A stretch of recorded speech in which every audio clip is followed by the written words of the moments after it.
खुलुमबाय आं सिबि रानि ब्रह्म गोजोन फुंबिलिनि बयनिसिमबो गाहाम हामलायनायखौ जासिहरनाय थाबाय नोंथांमोननि थाखाय आं माखासे खौरां लानानै फैबावबाय अन्नानै भिडिअखौ जोबजासिम नायलांदो गोजोननि नोगोर क'क्राझाराव आरोबाव रां लुथिनाय जाथाय साननि समावनो लुथिनाय जाथाय रां थानाय बेगखौ लानानै थांदों डाकाइटा क'क्राझारनि इउक' बेंकनि साखाथियावनो जानो मोन्दों बे लुथिनाय जाथाया हाग्रा बिफाननि रेन्जार नरेश बसुमतारीनिफ्राय लुथिनानै लांदों डाकाइटा रां लुथिजानाय जाथायनि सायाव रेन्जार नरेश बसुमतारी बिथाङा फोरमायथिदों दि इउक' बेंकनिफ्राय रां दिहुननानै गारियाव दोनफैदोंल'मोन बेयावनो सासे सुबुङा फैनानै हायाव रां खोख्लैदों होननानै फोरमायथिदों आरो बे रांखौ खननाय समावनो स्कर्पिय' गारियाव थानाय रांनि बेगखौ लानानै खारलांदों होननानै फोरमायथिदों रांनि बेगाव गासै 2,45,000 रां दंमोन बेनि मादाव 2,15,000 हाग्रा बिफाननिमोन आरो 30,000 गावनिमोन अदेबानि नरेश बसुमतारीनिमोन होननानै फोरमायथिदों क'क्राझार समाजारि हाग्रा गावारि बिफाननि लेबारफोरनो होनो थाखाय बे रांखौ इउक' बेंकनिफ्राय दिहुनदोंमोन नाथाय दुथांफोरा बे रांखौबो सोलोजों लुथिनानै लांदों होननानै फोरमायथिदों नाथाय जाय सोलोजों दुथाङा रांखौ लुथिदों बेयो गोजाम आदब रां गदों होननानै रां खननाय समावनो गोबां रां थानाय बेगखौ लुथिनानै लानानै थांनाय बेबायदि जाथाया सिगांनि समनिफ्रायनो गोबां जाबोबाय थादों नाथाय दासिमबो बेनि सायाव सांग्रां जाजोबाखै माखासे सुबुंफोरा क'क्राझारनि अनगायैबो तामुलपुरावबो रां लुथिनाय जाथाय अदेबानि सानसेयावनो बिटिआरआव 2 रां लुथिनाय जाथाय जादों फाइखि हान्जायाव मावनाय अनुपम देखानिफ्राय लुथिदों 3 लाख रां तामुलपुर एसबिआइनिफ्राय रां दिहुनखांनायनि उनाव तामुलपुर बाजाराव हाबनानै फैफिननाय समाव मटर साइकेल पान्चार जानायखौ नुनानै गेरेजाव फैदोंमोन बेयावनो मिथिस्लाबलायालासे रां थानाय बेगखौ लानानै थांदों सिखावा जेराव 3 लाख रांजों लोगोसे I card PAN card chequebook बायदि दंमोन होननानै फोरमायथिदों अनुपम देखाया बेफोरखौ जाहाथे सिखावा हरफिनो बेनि थाखायबो खावलायदों आरो जाथायखौ लानानै पुलिस थानायाव एफआइआर होनाय जाबाय होननानैबो फोरमायथिदों बिथाङा 3 अक्ट'बरनिफ्राय आसाम पुलिसनि फिजिकेल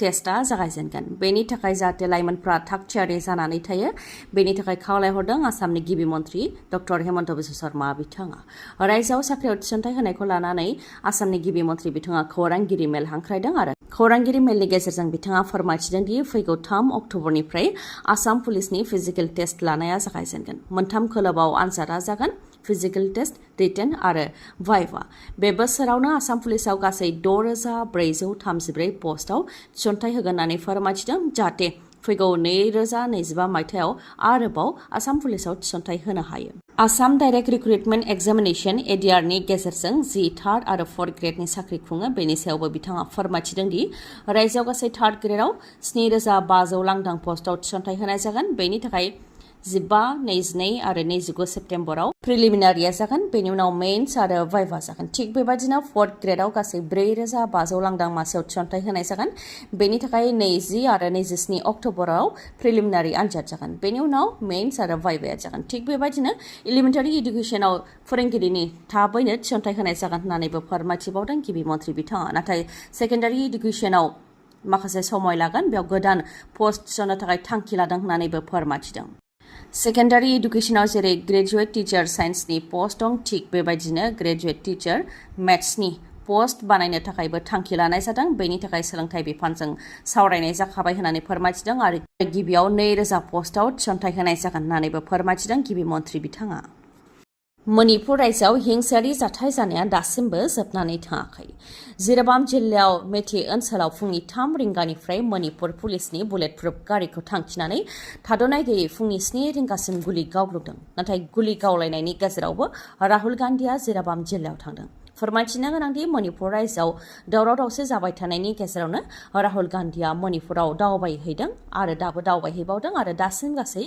खेबथाम दावबायहैबाय राहुल गान्धीआ गिबियाव बिथाङा आसामाव फैनानै काछाराव दैबानानि थासारिखौ नायगिदिंदों आरो दैबानाजों भुगिनांनाय सुबुंफोरनो जानाय लोंनायजों लोगोसे मुलि जगायनो थाखाय आसाम कंग्रेसनो बिबानखौ होदों बेजों लोगोसे काछारनि मारकुलिनाव मणिपुरनि रिलिफ थानाय न' गैजायै गासैबो गोमाजानाय दुखुथिया सुबुंफोरखौ लोगो हमदों जेराव दुखुथिया सुबुंफोरा राहुल गान्धीखौ लोगो हमनानै गावसोरनि दुखु सुखुखौ फोरमायथिदों बिथांमोननिया सोरनियाबा न' बां गैजाला सोरनियाबा न'खरनि गासैबो सोद्रोमाफोरखौ खोमानांबाय सोरबाया गावनि उन्दै गथ'साफोरखौ लानानै दासिमबो रिलिफ केम्पआव थानो गोनां जादों आरो गावनि न' फारसे गिदिंलांफिननायनि जेबो राहा गैया बेफोर गासै दुखु सुखुखौ बिथांमोनहा राहुल गान्धीनि सेराव फोरमायथिदों बेनि उनाव मणिपुरनि जिरिबाम जिल्ला आरो चुराचांदपुर जिल्लायाव थानाय गुबुन गुबुन रिलिफ केम्पआव दावबायहैदों राहुल गान्धीआ, जेराव राहुल गान्धी जिन्दाबाद स्लगानजों गोमसारहोदों आरो रोजा रोजा सुबुंफोरा राहुल गान्धीखौ नायनो थाखाय होंगो दोंगो जाफैदों।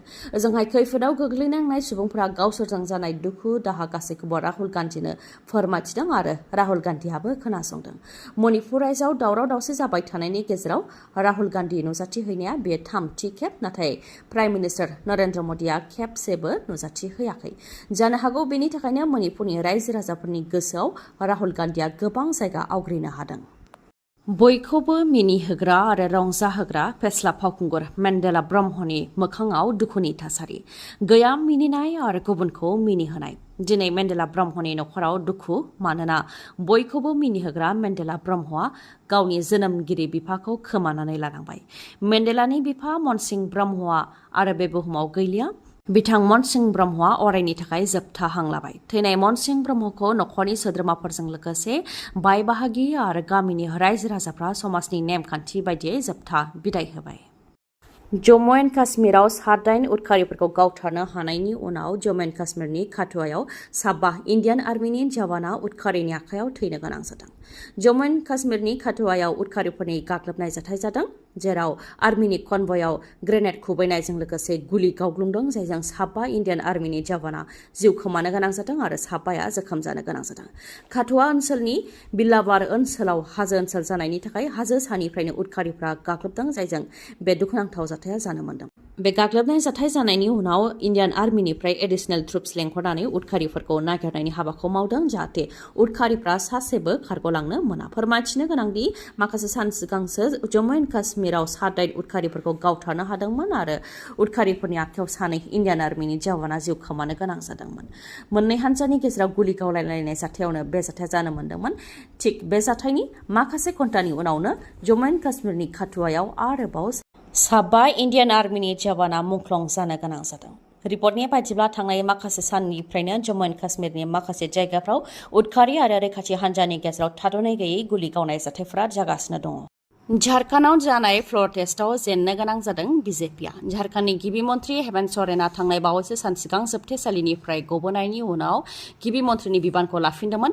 बेनि उनावनो झारखन्डनि बिधान सभायाव फ्ल'र टेस्ट जादोंमोन, जेराव बिजेपिआ फिन जेननो गोनां जादों।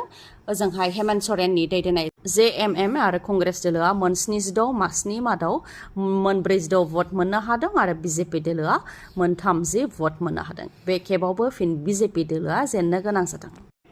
बेरामजों भुगिनांनाय अजित बर'नि नखराव आगान हैदों बिस्वजित दैमारिया। तामुलपुर जिल्ला दुलाराय बर' फरायसा आफादनि गाहाय नेहाथारि अजित बर'नि न'आव नुजाथिहैदों बिस्वजित दैमारि बिथाङा। गोलाव समनिफ्रायनो किडनिनि बेरामाव गोग्लैनानै दंमोन अजित बर'आ, नाथाय नांगौबायदि रांखावरि गैयैनि थाखाय मोजां फाहामथाय लानो हायाखैमोन, जायनि जाहोनाव मददनि थाखाय आर'ज गाबदोंमोन बिथांमोना। बे लेखायै बुंथिगिरि बिस्वजित दैमारिया अजित बर'नि न'आव नुजाथिहैदों आरो बेराम नायजानो थाखाय 1 लाख रांनि चेक गथायदों।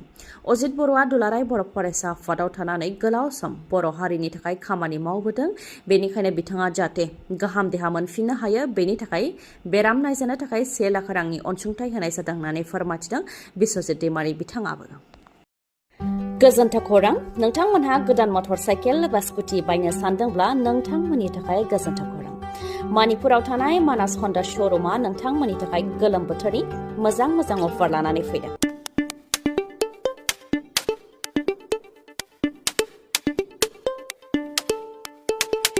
अफारफोरा जाहैबाय 5,999 रांनि एयार कुलार मोननो हागोन, बेसेन नाङालासे गंनै हेलमेट मोननो हागोन आरो बेसेन नाङालासे 5 लिटार पेट्रल मोननो हागोन। जायखिजाया मटर साइकेल बा स्कुटिखौ बायोब्लानो नोंथांमोनहा बे अफारखौ मोननो हागोन। लोगोसे जायखिजाया कम्पानिनि गोजाम मटर साइकेल बा स्कुटिखौ सोलायनानैबो गोदान मटर साइकेल बा स्कुटि बायनो हागोन नोंथाङा। जुदि नोंथाङा बेफोर खाबुखौ गावनि खालामनोब्ला थाबैनो मणिपुरनि मानास हन्डा श'रुमाव खौरां लादो। खौरां लानो थाखाय 7002601255 नङाबा 9101272776 बे नाम्बाराव खौरां लानो हागोन। गोजोन्थों। दिनैनि भिडिअ'आ एसेनोसै। गाबोन आरो गोदान भिडिअ'जों लोगो मोनफिनबावगोन। नोंथाङा दासिमबो आंनि चेनेलखौ साबस्क्राइब खालामाखैबा अन्नानै साबस्क्राइब खालामदो, लोगोसे लाइक, कमेन्ट आरो शेयार खालामनो दाबाव। गोजोन्थों।